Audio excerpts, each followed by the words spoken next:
ध्यानमूलं गुरुर्मूर्ति पूजामूलं गुरोपदं मन्त्रमूलं गुरुर्वाक्यं मोक्षमूलं गुरुकृपा गुरुर्देवो गुरुर्धर्मो गुरुर्निष्ठा परं तपः गुरोः परतरं नास्ति तस्मै श्री गुरवे नमः। सतगुरु स्वामी नाथ तुम जीवन के आधार, जो तुम छोड़ो बाह तो कौन लगावे पार। विश्ववंदनीय गुरु कबीर साहब के पावन चरणों में कोटि कोटि नमन। बोधदाता ज्ञानदाता गुरुदेव जी के पावन चरणों में सत सत नमन। वंदनीय वैराग्यनिष्ठ तपोनिष्ठ ज्ञाननिष्ठ परम पूज्य साहेब जी के पावन चरणों में त्रैवार वंदन। वर्तमान उपस्थित सभी महापुरुषों, अनेक स्थानों से अनेक जगहों से आए हुए सभी महापुरुषों के चरणों में त्रैवार साहेब वंदन। उपस्थित नीची विवेकी हंसजनों सज्जनों तथा भक्ति शक्ति के स्रोत मातृ शक्ति माताओं बहनों,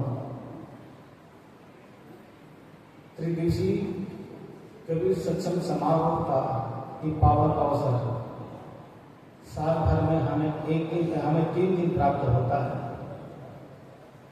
ये 3 दिन ही है जो हमारे जीवन के लिए गंगा जमुना सरस्वती का संगम है।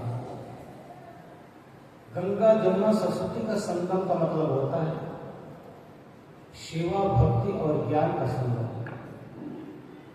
सेवा भक्ति ज्ञान ये 3 मनुष्य के जीवन को महान बनाता है।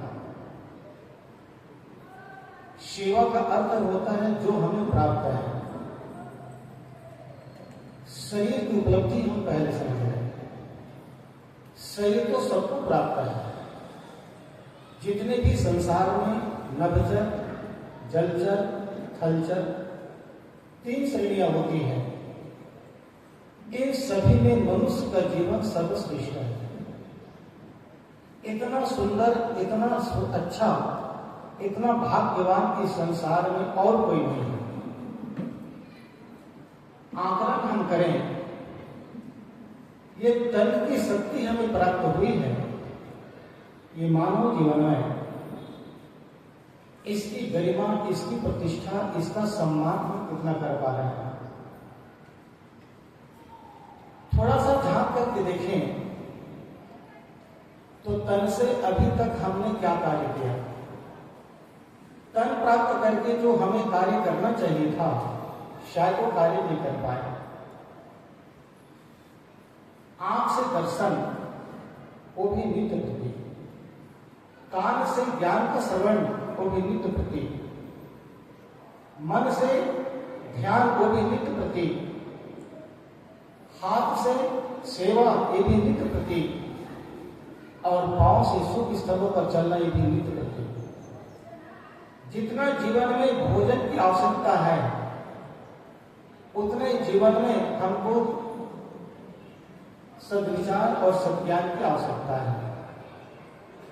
केवल गुलाब पर नजर टिक सकती नहीं, केवल गेहूं से पेट भर सकता नहीं है।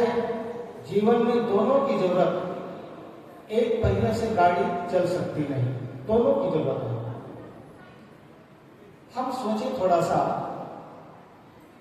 अगर आंख हमारी ना होती तो हम महापुरुषों का भी दर्शन नहीं कर पाते। देखने की शक्ति तो सबको प्राप्त है, सबको प्राप्त है। पशु पक्षी जितने भी संसार में है वो सब देखते हैं, लेकिन मनुष्य जो देखता है वैसा, मनुष्य जैसा देखता है वैसा वे लोग नहीं देख सकते। मनुष्य की दृष्टि है वो उच्च दृष्टि है, श्रेष्ठ दृष्टि है, सुंदर दृष्टि है।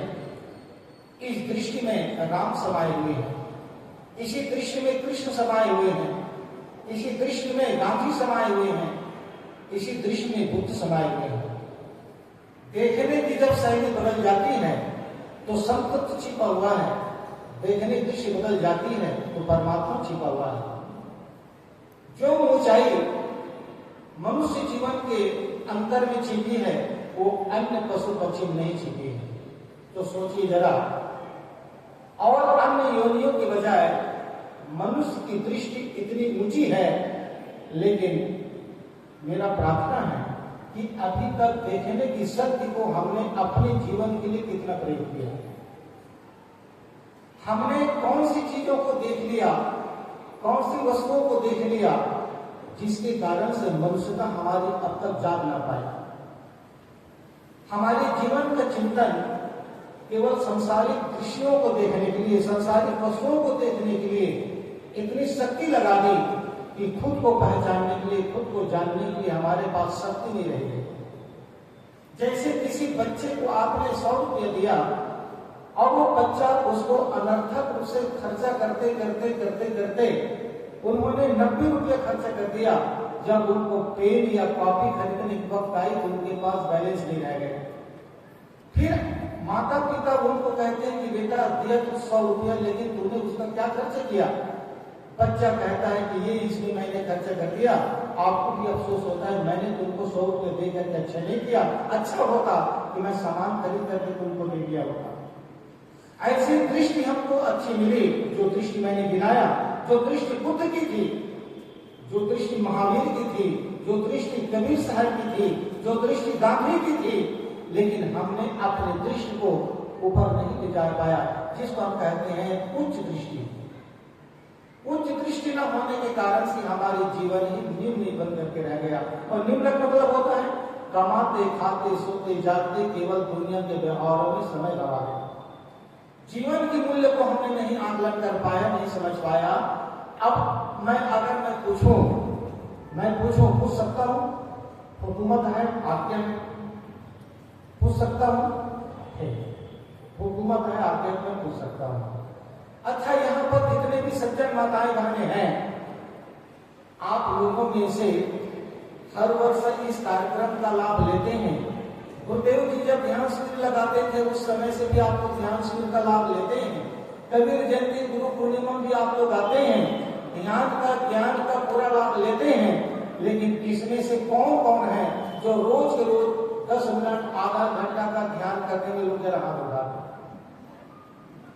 आप सोच सकते हैं हमने अपनी दृष्टि का कितना प्रयोग करवाया।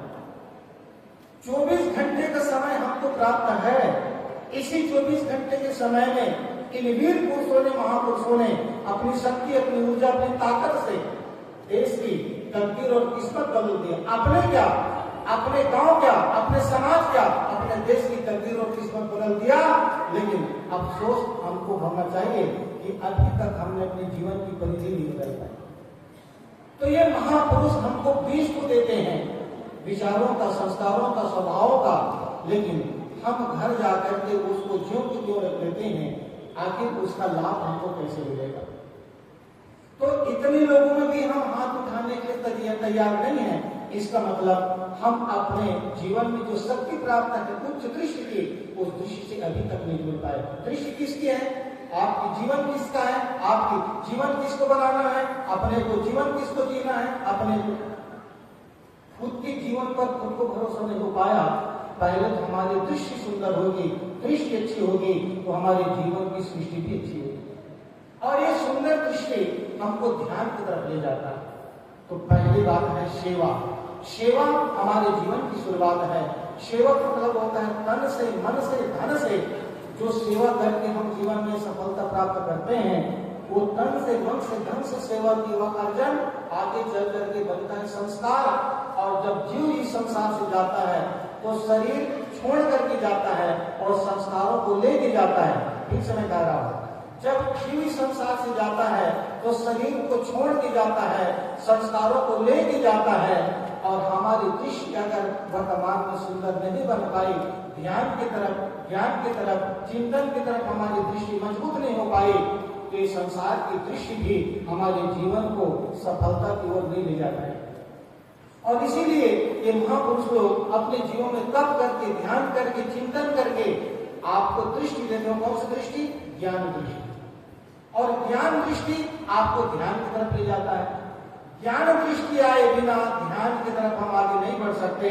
तो प्रकृति ने हमको 24 घंटे का समय दिया है, और 24 घंटे के समय में हमने अपने जीवन को 36 तरफ तो बांट के रखा।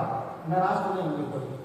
24 घंटे के समय को हमने 36 तरह से बांट करके रखा, लेकिन 24 घंटे में हमने 24 मिनट क्या, उससे भी ज्यादा 12 मिनट भी हम अपने समय के साथ, अपने दृष्टि के साथ, अपने योग के साथ जीने के लिए प्रयास नहीं किया, तो सोच लो हम सफलता की ओर बढ़ रहे हैं। सफलता की ओर जो शक्ति हमको प्राप्त है, उस शक्ति को खुद अपने जीवन के विकास, अपने जीवन के निर्माण के लिए नहीं कर पा रहे, लगा पा रहे हैं। इसका मतलब है कि हम अपनी शक्ति का उपयोग करने की महापुरुषों द्वारा ताबीज तो पाई, चाबी तो पाई, लेकिन उसका हम लाभ नहीं ले पा रहे हैं। और इसी जागृति के लिए, इसी होश के लिए, और ये महापुरुष आकर के हमको ऊर्जा देते हैं, शक्ति देते हैं, ताकत देते हैं, तो आए हैं। इस समय का जरूर हमको घर में जाकर के भी लाभ लेना चाहिए। मेरा समय का टाइम। बोलिए श्री सद्गुरुदेव की जय।